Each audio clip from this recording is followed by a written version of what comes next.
Hello students, एक વાર ફરીથી સ્વાગત છે અને ફેન્ટાસ્ટિક વિડીયોમાં મિત્રો ખાલી એક જ મિનિટ મને તમારી લાઈફને આપી દેજો. એક જ મિનિટમાં હું તમને જણાવવાની છે 10મા ધોરણનો જે આપણે રિઝલ્ટ છે એની ડેટ. 10મા ધોરણની રિઝલ્ટની ડેટ આપણે ડિક્લેર થઈ ગઈ છે મિત્રો. તો આજે આપણે જાણવાના છીએ કે આપણે ક્યારે જે રિઝલ્ટ છે આવવાનો છે. તો શું કરવાનું છે, નોર્મલી તમારે ગૂગલ ઓપન કરી લેવાનું છે. ગૂગલ ઓપન કરીને ત્યાં સર્ચ કરવાનું છે સ્ટડી વિલેજ સર્ચ કરીને સ્ટડી વિલેજની હોમ પેજ સાઇટે તમારે આવી રીતના ક્લિક કરવાનું છે.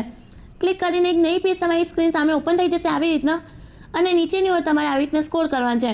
સ્કોર કર્યા પછી અહીંયા આવશે તમારે ગુજરાતનું 10માનું ધોરણ ગુજરાતનું 10મા ધોરણનું પરિણામ 2024 આ જે લખેલું છે એને તમારે ક્લિક કરવાનું છે. ક્લિક કરીને નીચેની ઓર તમારે આવી રીતના સ્કોર કરવાનું છે અને તમારી રિઝલ્ટ ડેટ અહીંયા ડિક્લેર થઈ ગઈ છે.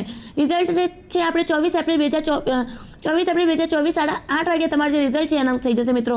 તો રિઝલ્ટ જોવા માટે ચેનલ સબસ્ક્રાઈબ કરો. અત્યારે જ ગૂગલ ઉપર સ્ટડી વિલેજ સર્ચ કરીને રિઝલ્ટ ડેટ કન્ફર્મ કરો. મળીએ નેક્સ્ટ વિડીયોમાં.